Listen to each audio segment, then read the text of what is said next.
I can't believe it has taken this long, but we are finally fixing the diff on my BMW 1M. Now, I bought this car last year, the highest mileage, cheapest 1 Series M Coupe in the entire country with 94,000 miles on it.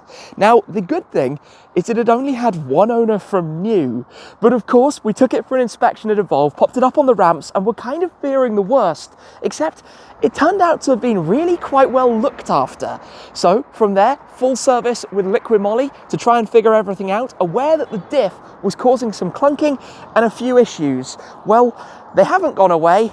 And today we're here at Birds, a BMW independent specialist and the distributor of BMW diffs from Quaife to finally get this sorted out. The baby BMW is in some pretty nice company here at Birds today, but this is, well, as Jeremy Clarkson put it, a brilliant, brilliant, brilliant car, and that's all really I've got to say. And we need to make it absolutely spot on. That is the plan with this thing. But here at Birds, we've got the E82 6 Series, we've also got a rather fantastic BMW Z8 alongside, and of course the 1M was followed up by the M2. More recently, the new generation has arrived, which my dad recently collected one of, well, I say recently, a couple of months ago, but time is flying by. Anyway, we need to take this for a very quick run because I want to show you, if I can, a demo of what it's doing. What happens with this is when you go full lock, you get this rubbing, grinding noise that comes from the back of the car. Basically, the clutch in the diff has reached the end of its life, but we're going to be joined by a professional to explain a whole lot more about this. Now, we recently did the upgrade to install the infotainment system in here, the screen on the top of the dashboard. Brad and I actually installed that at the Museum, giving the car wireless Android Auto. Maybe that's the first of many things that we could potentially do ourselves with this car. But as we get to a tight 90-degree turn here, the thing is, when you turn it in, the back of the car just makes this quite unpleasant sound. I don't know if you'll be able to hear it on the video at all because it's really quite low frequency. There we go, just a grumble that comes from the back. And we knew about this from day one. It's not new. Even in reverse, it does it a little bit. But that is exactly why we're here. So let's get back to Birds, get this car inside the workshop, get cracking on. Hi guys, I'm Shmee, hello, and welcome back to the channel. Today, we're gonna fix the diff in this BMW 1M with an upgrade with Quaife here at Birds. We are back then, so let's swing this straight around, go into the workshop, because we need to get cracking. It is obviously a bit of an operation to do this upgrade here, but they have squeezed us in, so we'll take this inside and go find out exactly what's going into this Shmeemobile. In the car comes, tell you what, I'm not normally the biggest fan of launch specification colours, but I do think it suits this very, very well. There are many things that we need to work on. For example, those exhaust tips are not exactly the prettiest looking things in the entire world, but this is early stages. First, we need to fix the problems, get to the bottom of what's up with this, and then it will be a case of taking it from there. Up into the air we go. So we'll get a look underneath at, yeah, what's happening here. Of course, not the first time we've been up on the ramps, but the first major bit of mechanical work really to this thing to get to grips with what's happening on the rear axle back here. The first thing is out, the stock exhaust system, which, needless to say, has seen better days. I suspect an upgrade to this will be due down the line. Not only not looking the best, but we could give it a little bit more sound as well. So yes, this obviously gives some more access underneath here. Helps to be able to get everything out shortly. I interrupt the teardown with a thanks to the sponsor of today's video, Carly. Now, I've used the Carly OBD scanner for a number of things when it comes to my BMW 1M. This simply plugs into your car's OBD port and via an app on your phone allows you to do all sorts of things from health diagnostics to coding on certain vehicles. Now, BMWs have the OBD scanner down here. They've had them for 2 or 3 decades, but every modern car will have one of these. This simply plugs in, turn on the car's ignition, and that's where I have to apologize for the chiming in the background. It is, of course, a BMW, and they like to do that. But once I have opened up the Carly app, it presents me with some information. 1 Series 1 Coupe E82 from 2011. We've got the diagnostics, the coding, which we're going to get to in just a second, and plenty more. But simply press connect to the car. That will then scan find the device and give us a whole host of more functionality. With the Carly scanner plugged in and the app connected, this is where we can start to take a look at some more of the things this can do. If you have the yearly subscription to the premium package, you can also then get manufacturer level diagnostics, plus get into coding with certain brands and vehicles. So in the case of this, you can actually change different settings for the angel eyes, whether the mirrors auto fold, for example, plus also some of the chimes and different sounds that it makes. So let me show, as we go into the coding for this car, what we can do going through this. With the different modules loaded up, this is where I can then go, for example, into the light and mirrors. It will then read out the FRM in this case and tell us some more of what's available. Now that it's saved a backup, this is where we start to have the list of different things we can code. So for example, we have comfort folding for the side view mirrors, something we actually turned on. So from the key, I can now have the mirrors fold on this car, which it wouldn't be able to do by default. Scroll down a little bit further through this list. We've got the hazard lights. You can set these to double blink or have the single blink, which would have been standard, as you prefer. Then we get to the angel eyes, and there are so many different things inside here, but with the angel eyes, the brightness of the daytime running lights can be changed through a whole series. You can have them much dimmer or much brighter should you prefer, and that's only a small selection of the functionality that's available right in here with the Carly app and coding. Mission success! We've played around with some of the coding, and you can get 15% off right now from Carly using the code SHME150. The link is down below in the description to grab your Carly scanner and see what you can do with your vehicle. Check it out now. Big thanks to Carly. For now though, we'd best get back to seeing what's happening with this. While the guys crack on with removing the stock diff, we're now joined by an expert, Dave from Quaife. Hi Tim, how you doing? I'm good. It's great to have all of this to explain and demo what's going on, because it's kind of complicated. It can be. So in your car, you've currently got the plated differential, which is an example we see here. Obviously yours is coming out as we speak. What we're gonna do is fit the ATB version, which is this one here. Quite significantly different. Yes. Because this being clutch based, I mean, this is an equivalent to what's come out of the car. Yeah. It's worn, it's reached the end of its life. Exactly right? that, yep. So clutch plates, like the clutch in your car, they're lifed. So they're wearing parts, they work on friction. So at some point, this has now done 94,000 miles. So it's done well, but the clutch plates in it are worn. So you've got two options. You can either take the diff out, fit a new standard BMW unit, or you can upgrade to an ATB. Because this is exactly what this is your diff, correct? Which is amazing, and this is a demo of what it looks like inside. Exactly that. So as you can see with this diff here, there's no clutch plates in there. It's all gears. So as you can see here, the gears rotate, and that's what biases the torques in your car. So how does this kind of work? Like, okay, so perfect example. So what happens is when one drive shaft is in here, one drive shaft goes in this side. As you're driving down the road normally, this whole body is rotating. Yep. The differential, the gears inside don't rotate. It's only when you get a speed differential between the left-hand drive shaft and the right-hand drive shaft do you then rotate the gears internally. Yep. So what happens is drive shaft connected into this gear. As it starts to bias, the side gear naturally, because of the helix angle on the gear, tries to push out. Yep. It can't push out because you've got the top lid on the diff. So therefore, torque will always take the easiest route out. So torque will bias from this gear to the blue pinions as we see here, to the opposite hand gold pinions, because it forces in that way, can't go further that way, so it biases to this gold pinion here, to the opposite hand sun gear, out to the drive shaft, to the wheel with more grip, therefore giving you more traction, you can go around the corner faster, which is what we all want.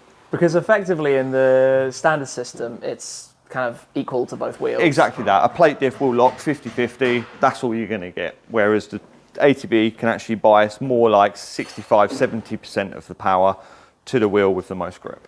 Which is kind of, I mean, it's clever stuff. You don't see it, but obviously I know that I have a few cars with You do, yeah. So you've got your Lotus Emira, yeah.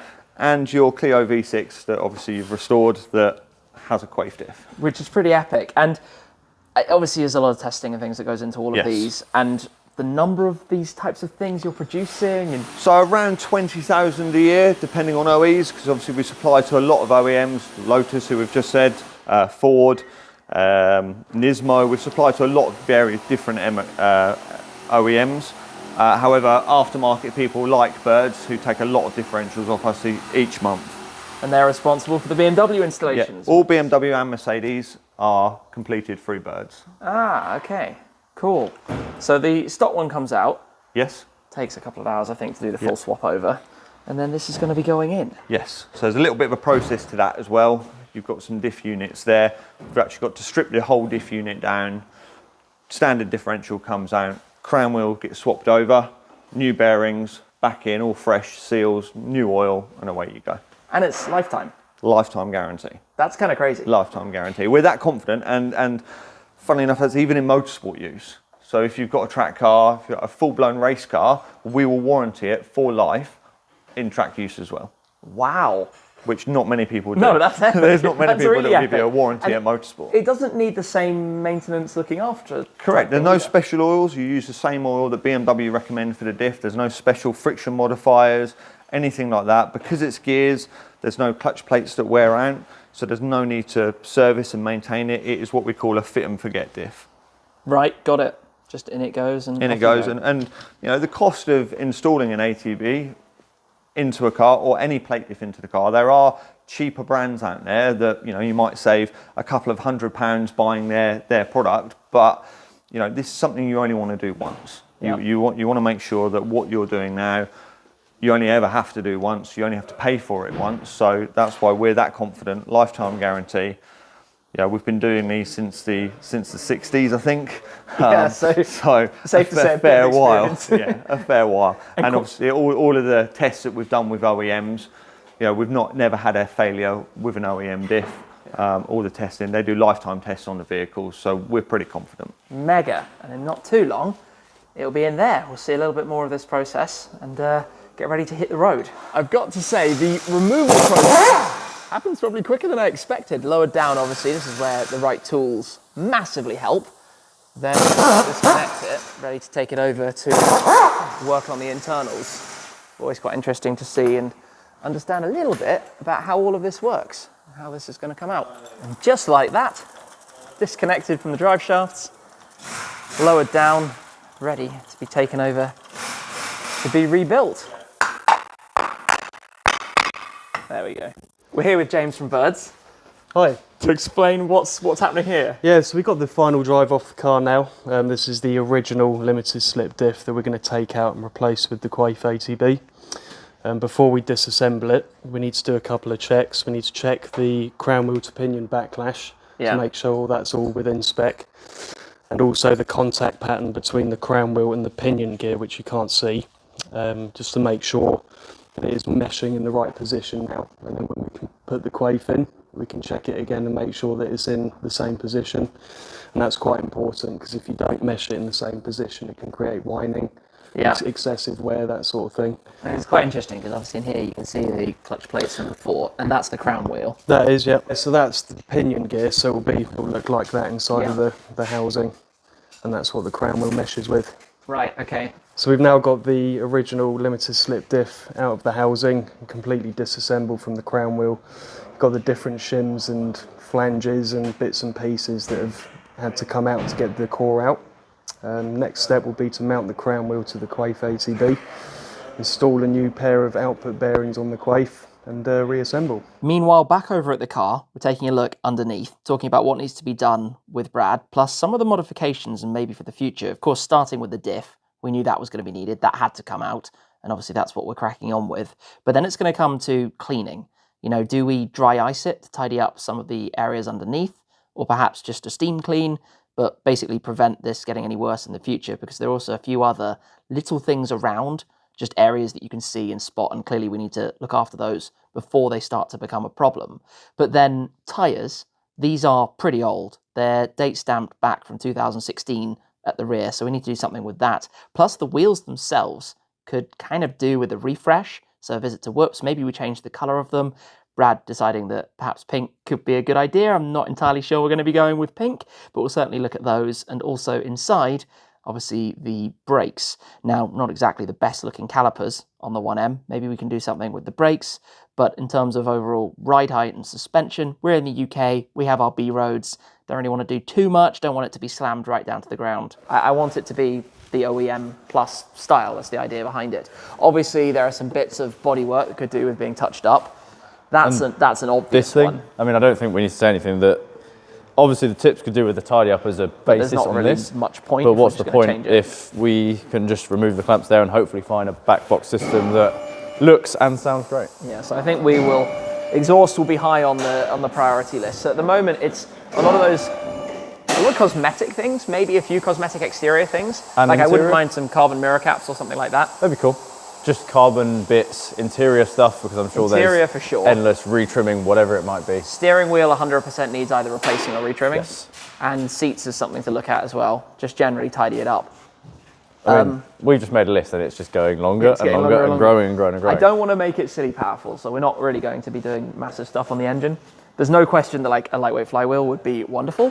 True. But not even necessarily necessary. Maybe it's something that we can do later. The car has actually had a new clutch at some point in its life. There's some new bolts and shiny things. bolts just up in here. A shiny bolt says that's been open and something's been done in there. I have just seen a load of testing with this and I have no idea what's going on. Yeah. So what we've just done is just tested the backlash of the crown wheel and pinion. So it's just the play effectively between the crown wheel and the pinion has to be set to a very specific distance. We're talking thousandths of an inch.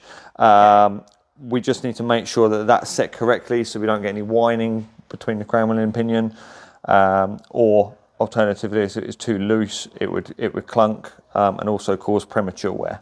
And you can see, I guess, because it's been manually wound. Correct. So what we do here is we've just got some engineer's paint and we're just checking the mesh between the crown wheel and pinion. So we need to ensure that it's in the middle, it's meshing nicely, and we're not going to get any problems. Perfect. There we go. So nearly ready to go back in the car. Exciting. I have nearly missed the moment. It's coming together. We're back in place, fully reassembled, getting connected back in. Obviously, multiple points to which everything needs to be hooked up. And the kind of funny thing, in a strange way, is how the end result effectively looks like what we had before. Obviously, it's the internals, which this is all about, and that's something a little bit more new to me today, to see how all of that actually works. What's going on inside that thing. There's not too much of a bedding in process on this either. It's kind of just in and go. All is done, and obviously an exhaust is fitted. As cool as it might sound, with everything coming out just there. But no, we do need to get that one back on it. Tightening everything up. Exhaust system going back in for the time being. Gets positioned. Doesn't exactly look tidy, this thing, does it? But hey, we can fix that when we're ready to down the line. Then, of course, we need some diff oil. So get that back in.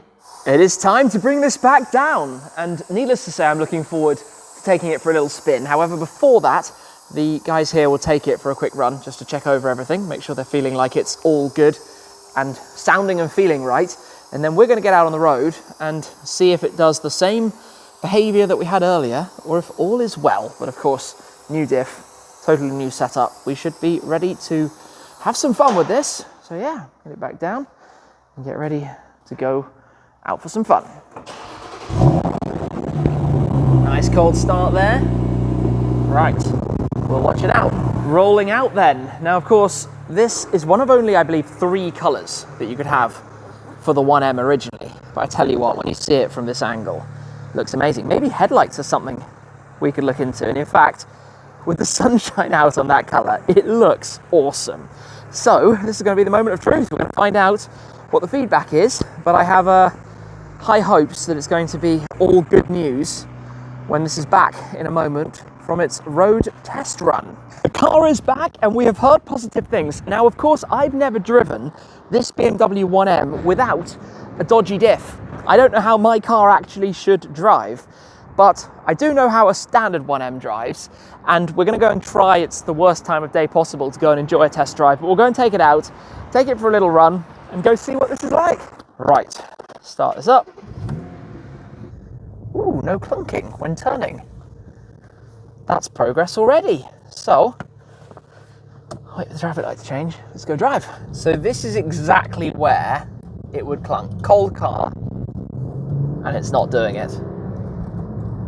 That means the fundamental problem is finally resolved. But not only is it resolved, it's upgraded with a lifetime guarantee, with new parts. We've got something flying around inside. Nice. I can't wait to actually push on with this, because there are obviously some other benefits as well. And for example, the Quaife diff will make it more progressive if you were going to try and slide around and misbehave with it. Not quite as fidgety and snappy as the standard car is. It's a short wheelbase with the 50-50 diff going on at the back. Basically, the 1M is pretty famed for being a feisty little thing, and now it should be a little bit more progressive and controllable than it was out of the box. So let's see what we can find around here. Unfortunately, most of the roads I seem to have found have been really quite bumpy, chopped up, and pretty busy today. But maybe if we go this way, yeah, this looks like a national speed limit road. That's what we like. An opportunity to press the throttle pedal and enjoy driving this thing ever so slightly more. So we come around here. This is the kind of road that I'd like to build this car into being an absolute beast to barrel down. So maybe there's something to do with the suspension as well, to just kind of smoothen it out a little bit, as well as making it even sportier. Definitely something like the steering wheel could do with a touch of work. There's definitely something that we could do with this. But this is the kind of car that, you know, like I say, it's hard to explain, right? But it's so much fun on this kind of road as it gets very narrow and twisty. But welcome to England. We have a lot of these kinds of roads. Flood. Yeah, I can tell that. Something's gone wrong here. Something's actually gone really wrong here. Whoa. This is one of the worst roads I've ever found in England. And we're actually just outside of London. This is bizarrely bad. Something definitely went wrong there for it to be that bad. Okay, it went from being lovely to being utter trash very, very quickly. I mean, quite literally, I just had to pull over and throw some trash out of the road. But hopefully it becomes nice again, because very shortly I guess we're going to turn around and make our way back to Birds, because this right now is actually a little bit stressful. Like, cars coming towards us with nowhere to go. Thank you, you got it right, nice one. And it opens up again. Yeah, this is better. Just really bad for that small stretch, but now unleashed, back to enjoying the car. So you know what? Let's head back to Birds, because the great news is that the problem has been solved. You have no idea how relieved I am that we finally got to the bottom of the problem with this. There's been that niggle in the back of the mind since buying it of, is it just the rear diff, or is there something else at play with this that meant that we had this clunking? And of course, when we did the full service, we changed the diff oil in the hope that that was going to smoothen it out a little bit, but alas, to no real avail. However, now that we have installed the Quaife ATB Differential, this thing is ready to rock and roll. And we're trying to go down the similar path to the Clio V6, make it something that's like OEM plus. And I don't mean stick a wide body on or lower it too much or give it massive amounts of power. It's a car for driving on British countryside lanes, right? Small footprint, balanced amount of power, trying to keep everything in proportion with one another, but make it a really cool experience. I want to share with you a few more updates on this. Having driven the car a little bit more, now that I've spent some time adjusting to what it drives like with the new Quaife diff, because there's an element of this I hadn't really considered. We know that the 1M is a short wheelbase, a lot of power, it's rear driven, it's very snappy. But if you're driving in a lively fashion, you're having some fun, what I hadn't really taken into account was how much more progressive it would be and how much more manageable and less likely to just spin on itself that this car might now be. So I think there's going to be some fun driving ahead with it, and maybe something we can pop on video at some point in the future. What we've also done is spend a bit more time thinking about the changes and other things that we can do in terms of modifications, enhancements to the car. And probably the first thing that's on this list is going to be a slightly controversial topic, perhaps, but something in the very near future. So I'm just going to say, watch out for that coming very soon. Today again though, a big thanks to everyone who was part of the work that's been done to the car, and also to the sponsor of today's video, Carly. Don't forget you can get 15% off with the code SHME150 on a Carly scanner, and maybe change some things on your car as well. The information is all down below. That's it for now though. Thank you very much for your support as always. Thank you for watching the video. I hope you've enjoyed it. That's it for this time though, and I'll see you again very soon. Cheers.